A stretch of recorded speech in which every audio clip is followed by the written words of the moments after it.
Bom, na aula passada, a gente falou sobre os sistemas processuais e começamos a estudar o inquérito policial. Vimos o conceito de inquérito, vimos que inquérito não é um processo, é um procedimento de natureza administrativa, que tem um viés inquisitivo, já que, em regra, não admite o contraditório e a ampla defesa.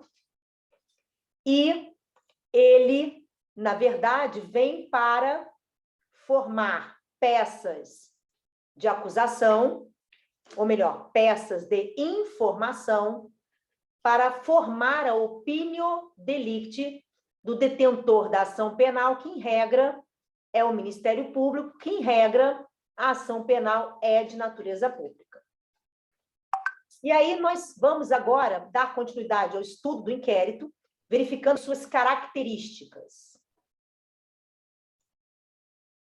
Bom, primeiramente, o inquérito ele é sigiloso.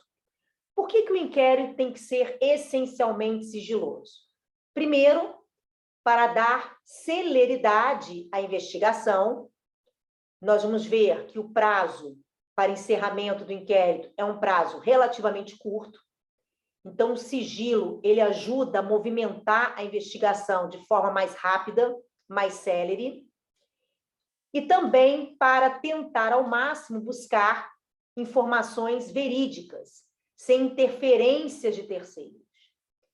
Se o inquérito não fosse sigiloso, por exemplo, todos ficariam cientes de uma interceptação telefônica. Imaginemos. E aí, com certeza, as pessoas envolvidas na interceptação telefônica, as pessoas que estão ali, os interlocutores, sabendo que estão sendo interceptados, que estão sendo gravados, com certeza conversariam sobre tudo, menos sobre o que efetivamente interessaria para a investigação. Entretanto, esse sigilo não se estende a todos. O Ministério Público, que é, em regra, o detentor da ação penal, tem acesso à investigação.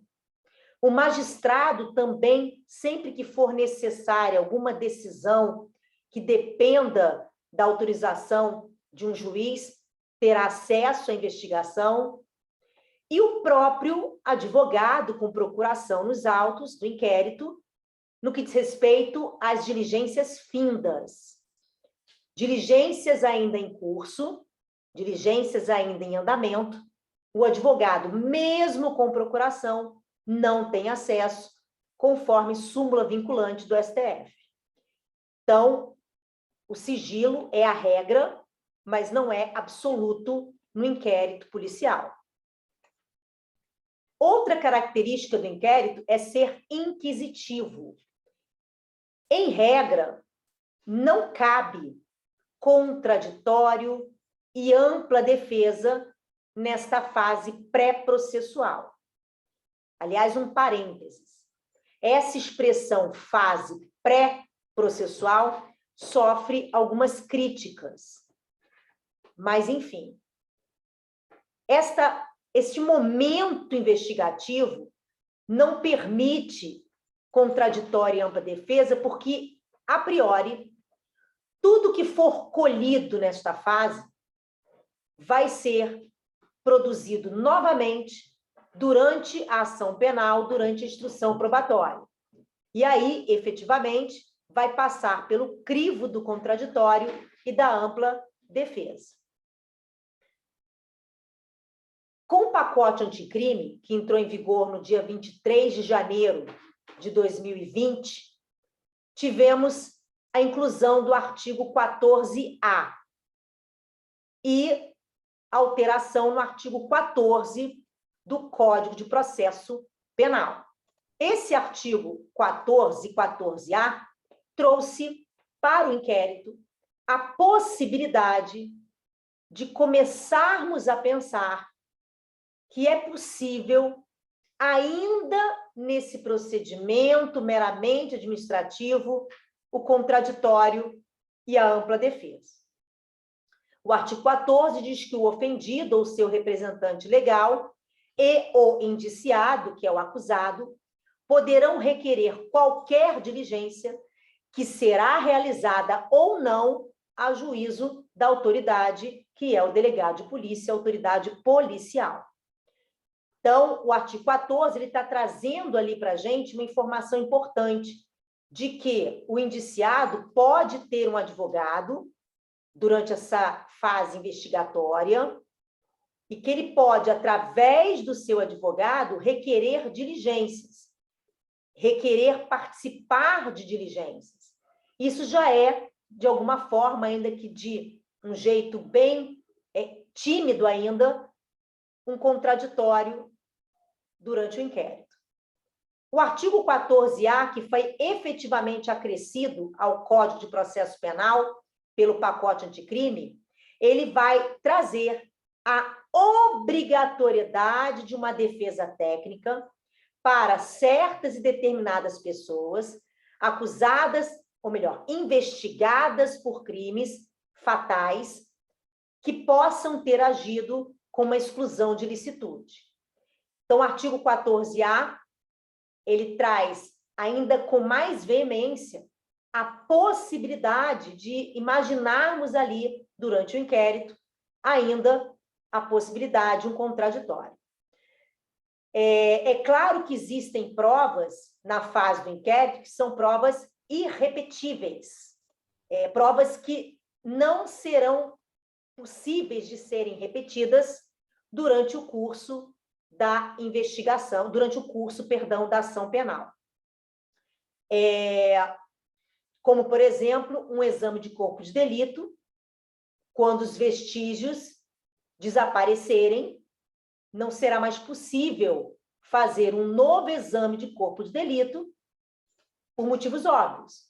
Não tem mais como fazer, os vestígios não existem mais. Então, se eu, por um acaso, der um soco na cara do Alex, naquele momento, o olho dele vai ficar roxo, inchado, mas daqui a alguns dias, algumas semanas, alguns meses, vai desaparecer e ele vai voltar ao normal. E aí não será mais possível fazer essa perícia técnica. Então, esse exame de corpo de delito que o Alex fez imediatamente após eu dar um soco na cara dele, vai ter nos autos do inquérito o laudo pericial, mas esse laudo será, neste primeiro momento, incontestável. No curso da ação penal, a defesa vai poder contestar esse laudo, mas o exame em si não poderá ser repetido. Então, mais um motivo para a gente pensar que é importante, sim, na fase do inquérito, termos a possibilidade de já adentrarmos ao contraditório e ampla defesa, e não só após iniciada a ação penal. Entretanto, esta é uma característica do inquérito, ser inquisitivo. Outra característica do inquérito é ser dispensável. Dispensável por quem? Né? Quem é que vai... O inquérito é direcionado para quem? Ele é direcionado para o detentor da ação penal. Na ação penal privada, o ofendido. Na ação penal de natureza pública, o Ministério Público. Então, o detentor da ação penal pode dispensar o inquérito quando tiver ali as peças de informação suficientes para formar a sua opinião delicti. Então, vamos imaginar que o Leonardo foi vítima de um estelionato e ele tem toda a prova necessária para o início de uma ação penal. Só que no estelionato, nesse caso, a ação penal é de natureza pública, então quem vai iniciar a ação penal é o Ministério Público. O Leonardo, então, pega esse dossiê com as provas documentais, testemunhais, e entrega nas mãos do Ministério Público. O Ministério Público verifica que todas as provas necessárias para indicar autoria e materialidade estão ali nesse dossiê. Precisa do inquérito? Precisa investigar? Não. Já tem peças de informação suficiente? Sim. Então, o Ministério Público pode perfeitamente dispensar essa investigação, esse inquérito policial. Outra característica do inquérito é ser indisponível. Uma vez que ele seja instaurado, ele tem que prosseguir até o fim. O delegado de polícia, a autoridade policial, não pode arquivar o inquérito. Então, se for instaurada a investigação, ainda que no meio da investigação descubra-se que foi um grande equívoco, que não era nada daquilo que eles estavam imaginando, que a conduta não é crime, ainda assim, eles vão ter que encerrar o inquérito, fazer um relatório e encaminhar para o juiz, intimar o detentor da ação penal, e aí esse sim poderá requerer o arquivamento do inquérito. Então, o inquérito é indisponível porque, uma vez iniciada a investigação, ela terá que prosseguir até o fim. Outras características do inquérito policial são ser escrito e formal. Por que o inquérito tem que ser escrito? Por que não cabe oralidade na fase pré-processual, no inquérito policial? Porque tudo que vai ser colhido no inquérito, toda peça de informação, ela vai ser direcionada a uma terceira pessoa que não necessariamente participou presencialmente de todas as diligências investigatórias. Então, tudo que for falado vai ter que ser reduzido a termo, para que essa terceira pessoa possa ler e ter acesso ao que foi ali investigado com mais amplitude. Então, o inquérito é essencialmente escrito, formal, porque ele é direcionado a uma terceira pessoa que não necessariamente estava ali presente em todas as suas diligências. Outra característica do inquérito é ser discricionário. Quem preside o inquérito é o delegado, não é o Ministério Público, é o delegado. E o artigo 6º do Código de Processo Penal, ele vai trazer ali uma série de diligências que devem ser observadas pelo delegado. Mas quanto à ordem dessas diligências, quanto ao melhor momento oportuno dessas diligências, isso é discricionário do delegado. O delegado não é só um bacharel em direito que fez um concurso público e foi aprovado. Não. Ele tem todo um treinamento prévio. Após a aprovação no concurso, ele vai para a academia de polícia e tem um treinamento. E esse treinamento não para, ele continua durante toda a sua carreira. Vários delegados, por exemplo, vão fazer cursos, inclusive, fora do país, como, por exemplo, para acompanhar lá como é que funciona a investigação pelo FBI. Então, esse preparo que o delegado tem, dá para ele essa discricionariedade de decidir qual é a melhor forma e melhor momento para a prática de diligências investigatórias. O inquérito ele é oficial, porque ele é regido por órgãos oficiais, e ele é unidirecional, porque ele está ali para colher peças de informação a fim de formar a opinio delicti do detentor da ação penal, que, em regra, é o Ministério Público, porque, em regra, a ação penal é de natureza pública. Bom, e qual é a função ou a finalidade do inquérito policial? Uma delas a gente já falou aqui pelo menos umas 2 vezes no encontro de hoje, que é colher peças de informação para verificar a autoria e materialidade a fim de formar a opinio delicti do detentor da ação penal. Mas não é só essa a função do inquérito. O STF, ele já entendeu que o inquérito policial, ele também tem que ser garantista, e não só o processo penal. Garantista sob aspecto de ter todo o cuidado de preservar direitos e garantias constitucionais do investigado. O inquérito, ele não deve ser instaurado para investigar fulano, beltrano ou ciclano, e sim para investigar um possível autor de uma infração penal. O inquérito ele tem que estar ali para colher informações. Independentemente das informações alcançarem a autoria de X e a inocência de Y. E o inquérito precisa ter o cuidado, né? Quem preside a investigação, o delegado e todos os agentes envolvidos na investigação, entender que o investigado, ele não é um condenado, ele não é um culpado, e ele tem que preservar direitos e garantias constitucionais. O investigado não é um mero objeto da investigação, é uma pessoa de direitos.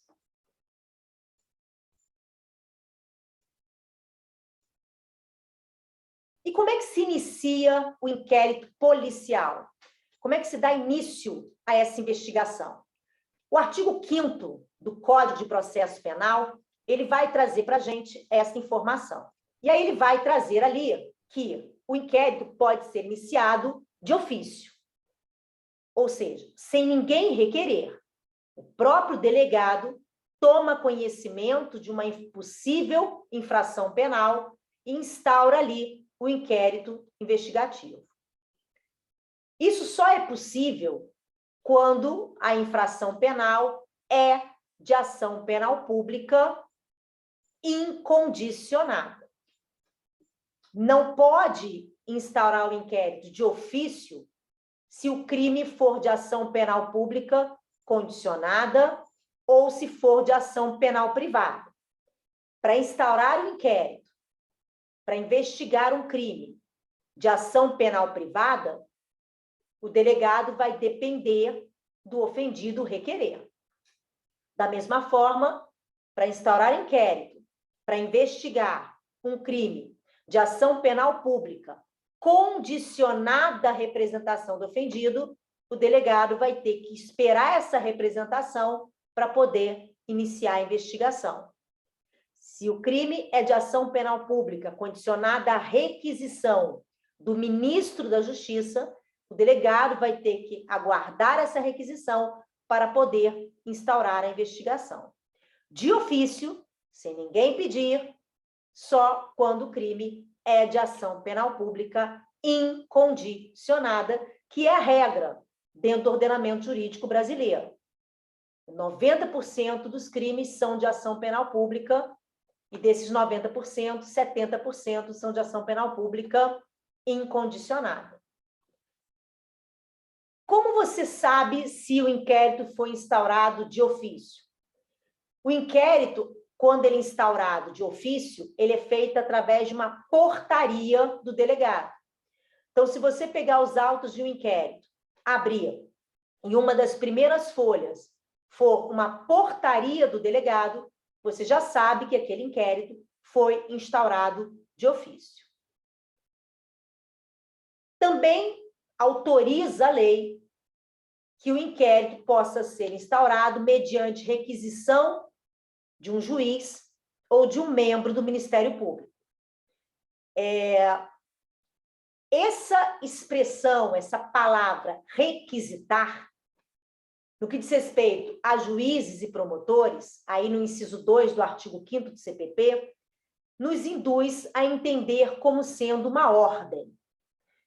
Então, a priori, a gente poderia pensar que o delegado não pode se recusar a instaurar o inquérito quando a requisição vem de um juiz ou de um membro do Ministério Público. Entretanto, os próprios tribunais superiores já defendem que o delegado tem plena e absoluta autonomia para se recusarem a instaurar inquéritos, desde que fundamentadamente. Então, se houve uma requisição do Ministério Público e o delegado entende, por exemplo, que aquele fato narrado na requisição não é um fato criminoso, que não há o que ser investigado porque não é crime, é um mero ilícito civil, por exemplo, o delegado não só pode, como eu diria até que ele deve se recusar, desde que ele fundamente. O que não pode é ele prevaricar. Ah, não vou instaurar porque não estou afim. Ah, não vou instaurar porque essa pessoa aí que eles querem investigar é meu primo. Aí não.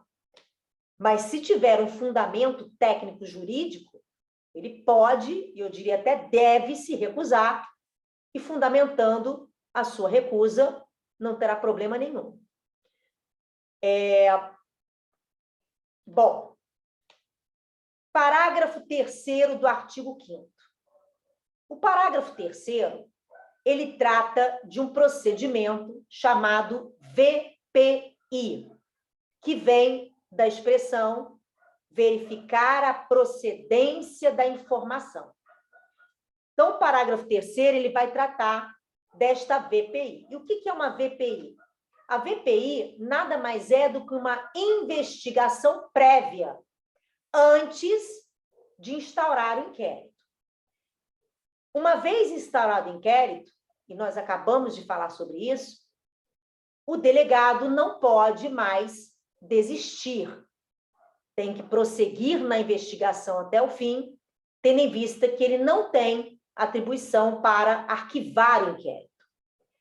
Mas antes de instaurar o inquérito, ele pode perfeitamente instaurar uma VPI para verificar se aquela informação que ele está recebendo tem procedência. Então, uma vez eu estava na delegacia e chegou uma mulher toda rasgada, chorando, dizendo que tinha acabado de ser estuprada. O delegado que estava lá de plantão não era o titular, era substituto e era novo naquela delegacia. Ele pediu para levar um copo de água com açúcar para a mulher, porque ela estava evidentemente muito nervosa. E nesse meio tempo, entre o copo d'água e a instauração de um inquérito para investigar o estupro, um policial chega próximo ao delegado e diz: doutor, essa é a 3ª vez este mês que ela chega aqui nesse estado dizendo que foi estuprada. Das outras 2 vezes, a gente viu que era tudo maluquice da cabeça dela. O delegado, então, respirou fundo e disse: mas e se dessa vez é verdade? E se dessa vez realmente ela foi estuprada? Então, antes de instaurar o inquérito, ele determinou que fosse verificada a procedência daquela informação. Instaurou uma VPI. Muito prudente o delegado. Até porque a VPI, ele pode arquivar. O inquérito, não. Então, ele instaura a VPI, verifica se procede a informação, se proceder, aí ele instaura o inquérito e aí investiga até o fim. Se ele verifica a procedência da informação e ali constata-se que não tinha nenhuma procedência, que não procede aquela informação, ele arquiva a VPI e morreu o assunto. O grande problema prático é que não existe uma fiscalização efetiva nessas VPIs. E a lei não diz qual é o prazo máximo de duração de uma VPI. Diz qual é o prazo de duração de um inquérito. Vocês vão ver que a regra, quando o indiciado está em liberdade, é de 30 dias. Então, se o inquérito, né, que vai aprofundar a investigação, não pode passar, em regra, de 30 dias, a VPI, proporcionalmente, não poderia chegar nem próximo a isso. E o que a gente acaba vendo na prática, muitas vezes, são VPIs que duram meses. O inquérito, ele tem essa fiscalização porque, uma vez instaurado, ele vai ter que ser encaminhado ao Ministério Público, o delegado não pode arquivar, então tem essa fiscalização no que diz respeito ao inquérito. Mas no que diz respeito às VPIs, não. Então, existem críticas severas quanto à prática desse parágrafo 3º do artigo 5º. Mas a VPI, ela é necessária, ela é importante exatamente para não se ocupar o aparato policial com uma situação que, efetivamente, instaurada a VPI, verifica-se que não tem o menor fundamento. Bom, uma vez iniciado o inquérito, uma vez instaurada a investigação, vamos ao prazo para o seu encerramento. Então, o artigo 10 do CPP vai trazer a regra quanto ao prazo. Uma vez expirado o prazo, o delegado deve fazer um relatório minucioso de tudo que foi investigado durante aqueles dias em que o inquérito foi instaurado. Independentemente de ter conseguido realizar todas as diligências que ele gostaria, que ele acha necessário. Terminou o prazo, encerra, faz o relatório, remete ao detentor da ação penal e aguarda para ver se vai retornar para essas diligências que não tiveram tempo hábil de serem realizadas.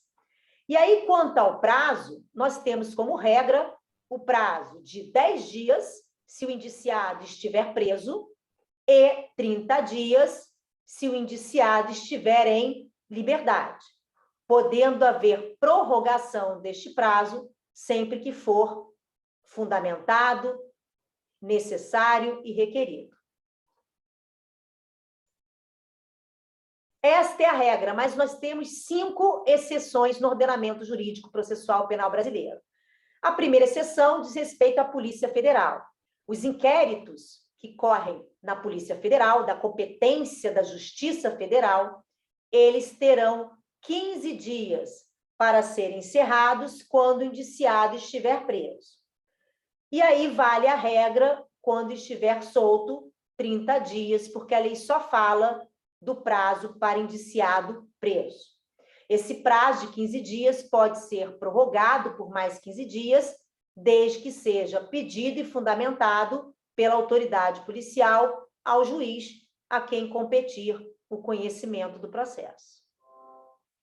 A segunda exceção está na Lei Antidrogas, lá no artigo 51 da 11.343 de 2006. A investigação por crime de tráfico vai durar 30 dias para indiciados presos e 90 dias quando os indiciados estiverem em liberdade. Esses prazos podem ser duplicados pelo juiz, com a oitiva obrigatória do Ministério Público, mediante um pedido justificado do delegado. A terceira exceção está na Lei dos Crimes contra a Economia Popular. Lá no parágrafo 1º do artigo 10 da Lei 1521 de 1951, diz que o inquérito tem que se encerrar necessariamente em 10 dias, independentemente de indiciado preso ou em liberdade. Quarta exceção diz respeito à investigação por crimes hediondos. No caso de indiciado preso, 30 dias. E aí vale o mesmo prazo se o indiciado estiver solto, 30 dias. E a última exceção está no Código de Processo Penal Militar, no artigo 2º, que diz que o inquérito deverá terminar em 20 dias se o indiciado estiver preso e 40 dias se o indiciado estiver em liberdade.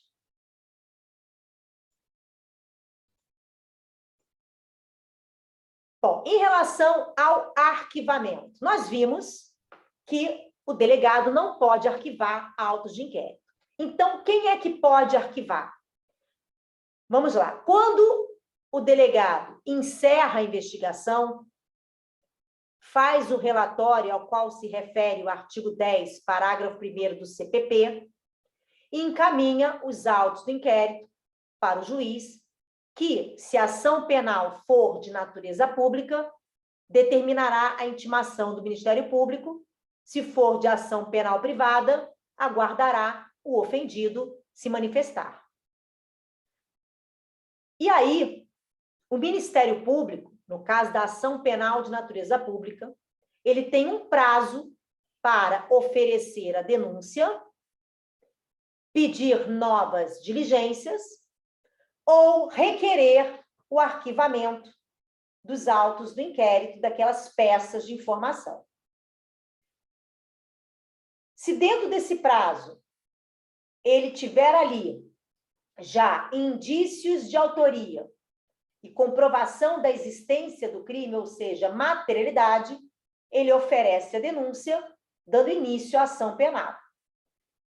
Se não tiver ainda subsídio para ação penal e o Ministério Público perceber que ainda existem diligências pendentes, ainda, por exemplo, tem testemunha que não foi ouvida, que pode ali auxiliar nessa formação da opinio delicti, ele pede o retorno dos autos do inquérito para a delegacia para que sejam feitas essas diligências que ficaram faltando porque não houve tempo hábil para serem realizadas.